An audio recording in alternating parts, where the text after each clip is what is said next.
Hi everyone, Aaron here for Zollotech, and many of you have been asking me to do a What's on my iPhone for late 2020.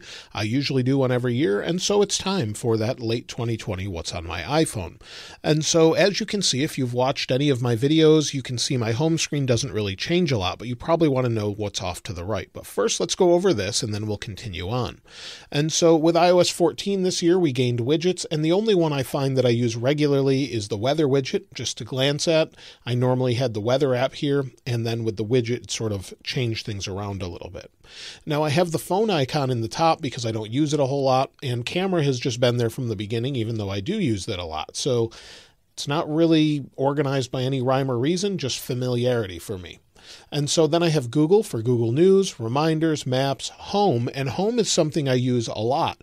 Now that I have more HomeKit devices, which I may do a video on, but if I go into Home, you can see this is actually my home with light controls. This is telling you the air quality in my house, that it's 68 degrees Fahrenheit, 45% humidity, and excellent air quality. And then down below, you can see different light panels, 5 different HomePods, so a HomePod and 4 HomePod minis, and then there's cameras for my front yard, backyard, inside the house, and even a doorbell. And I have the intercom button for HomePod here. I also have my office on here as well, and you can see that here. So I have lights, and if I can turn on this light here, you'll see it'll brighten up here in just a moment usually. There we go. Turn it back off, some different light controls, and things like that. So these all work really well. I use it all the time. I normally just use it from the app and not Siri. So I may do a video about my home with those different cameras and things and how that works a little bit later. Notes I use all the time for all the notes in my videos when I have ideas and things like that. Amazon settings, church, so a couple different apps in there. And then social networking. Telegram and Discord. If you're not following me on Telegram or Discord, or not really following me, but in there to talk to other people about maybe iOS 14 betas or maybe something else, even wallpapers, there's different sections for that as well. So if you're not there, be sure to check them out. They're linked in the description.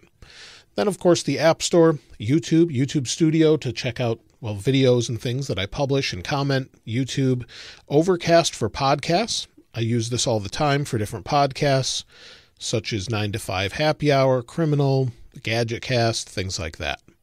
Then also Instagram, Twitter, Gmail, and Tesla. Tesla is the app to control my car. So if I go into that, I'll scroll down here as it gives the address where it's parked, but you can see the battery percentage, the car itself. You can unlock it, pop the frunk, turn the AC on. You can see the interior temperature and more. So you've got a lot in there. If you want to switch between cars, you can just swipe, and you have other controls as well. So that's something I use all the time. That's why it's on my home screen. It's my key for my car. And then, of course, in the dock, I haven't changed this in years, just Messages, Safari, Mail, and Music. Now, if we go to the next page, this is where I use things that I use sometimes. So this is sort of how I organize it. This is organized, how I've had it for a long time. I'm used to it. Page 2 is a little bit different. So page 2 is apps I might use from time to time to check out. So the top left one here, for example, is Sitescape, and this is an amazing app for 3D modeling.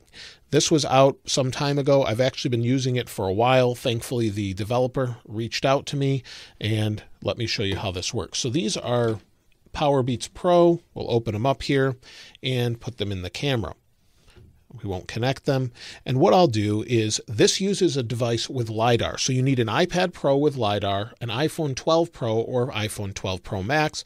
Hit record. And now it's actually using the LiDAR to sort of create a 3D map or 3D model. I have a coffee cup over here, my Apple Pro Display XDR. So let me just do this quick, a little Bob Ross bobblehead. So let me hit stop. We'll hit OK. And we can zoom right in and see this point map of what was here.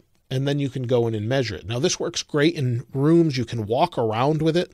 You can literally just walk around the room and scan the room, and it will create a point map for everything. And the longer you do it, the more high resolution it gets. But you get the idea where you can sort of see my desk a little bit, where there's the platform for the monitor, the Pro Display XDR is there, the PowerBeats Pro, my keyboard, and it's a really great app. It's something I've been using and playing around with, and definitely something I appreciate.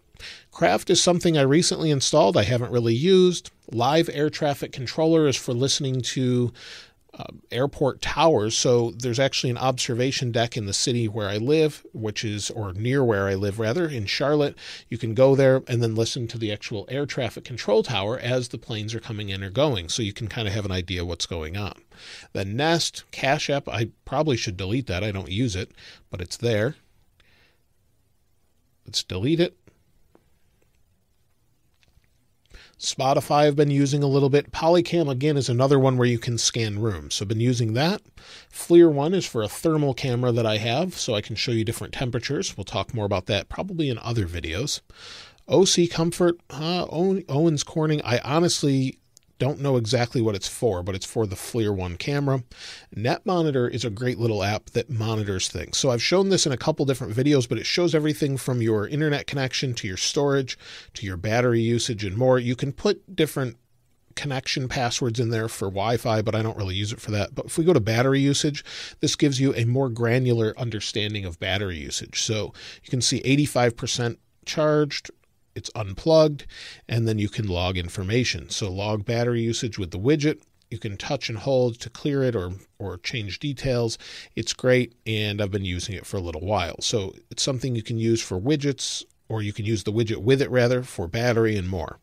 And then Queue Manager, this is for a storage array that I have, and then the feedback app, of course, for Apple. So that's it for my first 2 pages, but in my app library, there's a ton more. Now, I'm not going to go over every single one because there's a ton of them, but of course, recently added and things like that. So utilities, I let this auto sort everything because there's apps that I might want to use from time to time, like Geekbench, for example, but I don't necessarily want it on my home screen. So I've got different apps here. So a Blink camera, for example, or the Color Widget app, or deliveries, or NetMonitor, and different things like CitusLink, and that's for different lighting that I have.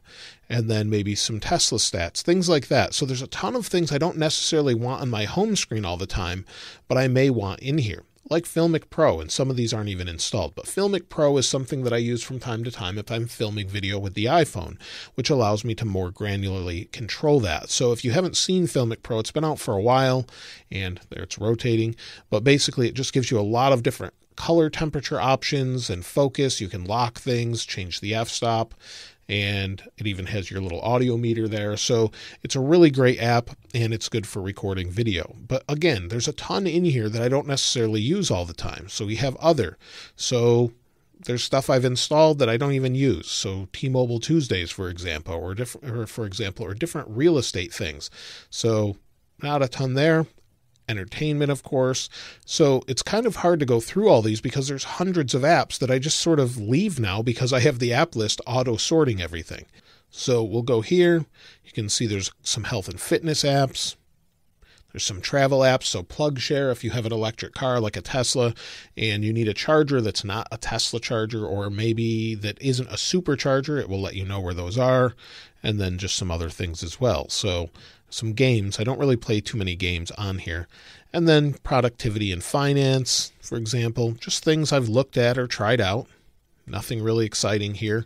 But if you want to pause the video at any time, you can do that and take a look at what's on my phone if you're looking for those apps. Hangouts, for example, I probably should delete at this point since Google doesn't really use it. But it's just things I have on my phone that I've had for quite some time. So that's really it for what's on my phone. It's not very exciting, really. It doesn't change a whole lot until I find an app that I really like. For example, like Sitescape. Those apps where you can scan things using the LiDAR sensor are really amazing, and I think they're great apps. And hopefully this helped you out if you were wondering what apps I use. Let me go one more time to the app library, and I'll just go through this so you can see what I have.